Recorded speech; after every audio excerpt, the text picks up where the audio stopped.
Assalamualaikum warahmatullahi wabarakatuh. Perkenalkan, nama saya Aldino. Di sini saya bersama rekan saya Chandra Hermawan, Norlis, dan Rizky Surya Pratama Daulay. Kami akan mempresentasikan tentang makalah bahasa Indonesia mengenai pedoman ejaan bahasa Indonesia. Secara umum, pedoman ejaan bahasa Indonesia memuat hal-hal dasar dalam menulis, di antaranya tentang pemakaian huruf, penulisan kata, pemakaian tanda baca, dan penulisan unsur serapan. Dalam materi ini, sebenarnya bukan hanya untuk dihafalkan, tetapi untuk dipraktikkan dalam menulis. Pembahasan pertama yang akan saya bahas di sini adalah tentang pemakaian huruf, di mana dalam pemakaian huruf ini dijelaskan pemakaian huruf abjad, huruf vokal, huruf konsonan, huruf diftong, gabungan huruf konsonan, huruf kapital, huruf miring, dan huruf tebal. Pada saat menulis, biasanya pemula banyak melakukan kesalahan penulisan pada huruf kapital, huruf miring, dan huruf tebal. 1. Penggunaan huruf kapital. Huruf kapital digunakan pada awal kalimat, misalnya pada kalimat mahasiswa itu rajin membaca. Huruf kapital digunakan pada nama orang, misalnya pada nama Septi Yul Septiani. Dan huruf kapital digunakan pada petikan langsung. Penggunaan huruf kapital. Penggunaan yang lainnya misalnya pada nama agama, kitab suci, nama Tuhan, nama gelar kehormatan, gelar akademik. Penggunaan huruf kapital.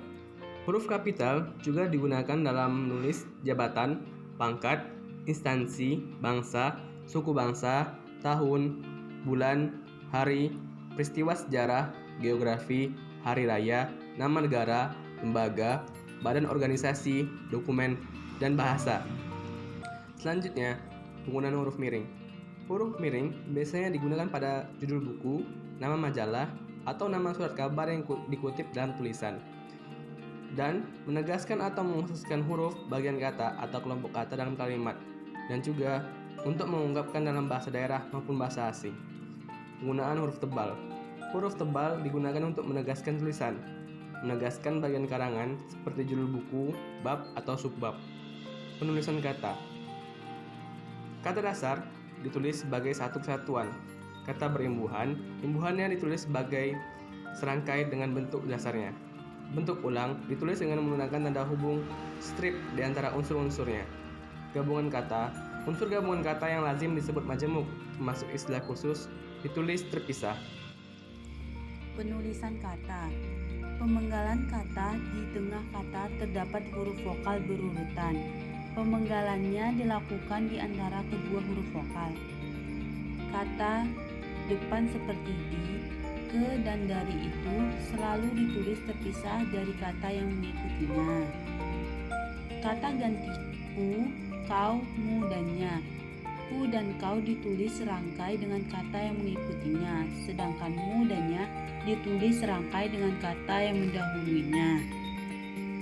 Penulisan kata. Partikel.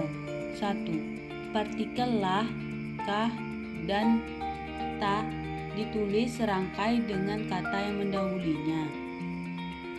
2. Partikel pun ditulis terpisah dari kata yang mendahulinya.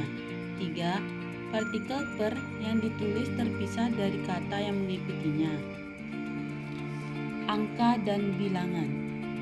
1. Bilangan dalam teks yang dapat dinyatakan dengan satu atau dua kata ditulis dalam huruf, kecuali jika dipakai secara berurutan dalam perincian.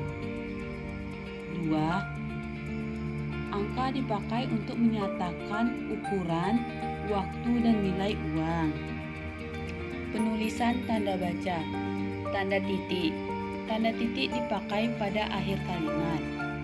Tanda koma dipakai pada akhir perincian yang berupa klausa.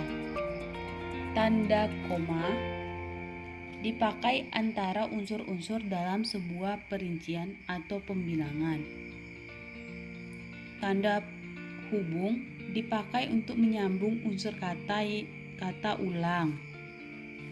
Tanda titik dua dipakai pada akhir pernyataan lengkap diikuti perincian atau penjelasan. Tanda pisah dipakai di antara bilangan, tanggal, atau tempat yang berarti sampai dengan atau sampai jauh. Tanda kurung dipakai untuk mengapit tambahan keterangan atau penjelasan. Tanda petik untuk mengapit petikan langsung yang berasal dari pembicara naskah atau bahan tertulis lain.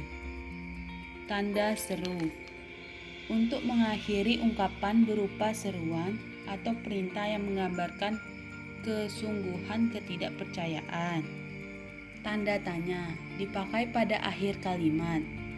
Tanda petik tunggal untuk mengapit petikan yang terdapat petikan lain.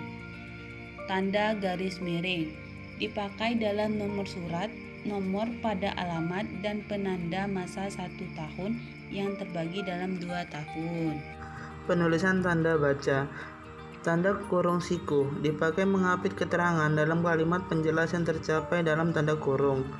Tanda penyingkat atau apostrol dipakai untuk menunjukkan penghilang bagian kata atau bagian angka tahun. Contoh tanda titik dan koma. Mahasiswa terbaik akan belajar dengan disiplin, penuh semangat, dan pantang menyerah. Penulisan unsur serapan merupakan kata yang berasal dari bahasa selain bahasa Indonesia yang kemudian ejaan, ucapan, dan penulisannya disesuaikan dengan aturan penuturan masyarakat Indonesia untuk menambah kosakata. Penulisan unsur serapan. Cara masuk atau serapan bahasa asing ke dalam bahasa Indonesia. Yang pertama, adaptasi, yaitu penyerapan bahasa asing secara menyeluruh. Contohnya, supermarket, bus, radio, dan film. Adaptasi, yaitu penyerapan bahasa asing di mana ejaan dan cara penulisan disesuaikan dengan aturan bahasa Indonesia. Contohnya, organisasi, abstrak, diskon, dan foto. Pungutan, yaitu penyerapan bahasa asing dengan mengambil konsep dasar yang kemudian dicari terjemahannya. Contohnya, background, whiteboard, dan reschedule. Penulisan unsur serapan. Kata-kata yang diambil dari bahasa asing. Bahasa Inggris, book, buku, atau coffee, atau kopi. Bahasa Jawa, durhaka, atau durhaka. Bahasa Arab, abad, atau abad. Bahasa Belanda, akte atau akte. Bahasa Latin, error atau error. Bahasa Cina, cincau, cincau.